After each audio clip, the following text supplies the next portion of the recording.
everyone, how's it going? Welcome back. I hope you're all doing well. And so today, on our coverage of all 31 teams, we're going to be looking at the Buffalo Sabres season preview and prediction. So, the Buffalo Sabres finished their season last year 30-31-8 for 68 points and 6th in the Atlantic Division. And obviously, as everyone knows, that did not result in a playoff berth, so the streak for the Buffalo Sabres is now 9 years of no playoffs, and they missed the qualifier by 3 points. So that was a pretty big disappointment, because if they snuck in, maybe that would have given them some confidence, thinking that maybe they can really break that losing streak. That 9 years of not being in the playoffs is a long time. Jack Eichel came out and voiced his frustration again with how it's just been a losing culture, and he's very frustrated with losing.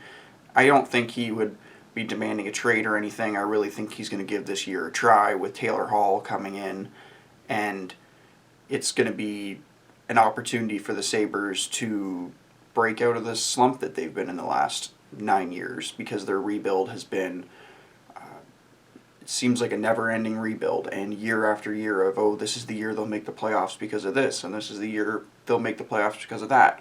So Taylor Hall coming in, him playing with Jack Eichel, is going to be a big opportunity for the two of them to really push this team over the edge. If you don't know, Taylor Hall came in on a 1-year contract, so really depending on what happens this year is what he's going to be doing extension-wise coming up in the offseason next year. And if they make the playoffs, I think that's going to be the baseline. If they make the playoffs, that's when he's going to sign a long-term extension, unless there's some other factors of why he wouldn't want to sign. But also coming in to be likely their second-line center is Eric Stahl, and him and Jeff Skinner, who is also on the Sabres, a lot of people forgot, they played 7 years together in Carolina, so they're reuniting, and maybe they could rekindle some lost chemistry that they have. Head coach Ralph Kruger and Eichel both played a huge part in enticing Taylor Hall to come to Buffalo instead of anywhere else, and to sign that 1-year deal, because I think they really see the potential that if this does break the streak and it doesn't get stretched to 10 years of no playoffs, that this will be a worthwhile investment of a 1-year deal, and Hall will have a very clear set of options when this year is finished, and he'll be able to look at his future a little bit more clear. So the biggest question for this team, and I think it goes without debate, is definitely goaltending. You just look at the goaltending depth, and it's Linus Ullmark and Carter Hutton. And you just look and you ask, is that even enough? So, in my opinion, no.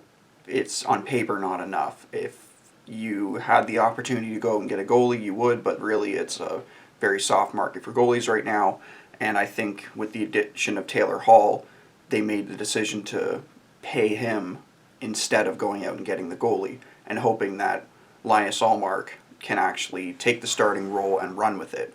So they're investing in their young goalie and going out and spending on a guy like Hall, which I think was the right decision, because you could have went out and got another guy like Robin Lehner that they had before and have another bad season, but they clearly need goal scoring, and that's what they addressed. Although they do need goaltending, goal scoring is where they need to start, especially with a skilled guy up front like Eichel. You need to surround him with goal scorers. Last year, that Carter Hutton was having vision issues, and obviously that's not good for any goaltender, because you have to track the puck and everything, but hopefully he, as he said, he has those addressed and solved. Hopefully that fixes the issue and makes it so that he can stop pucks again, as he's paid to do, and hopefully this doesn't happen again for him, because he needs to be there for Buffalo. And the most important piece that I think a lot of people are forgetting about is that Jeff Skinner needs to have a bounce back year,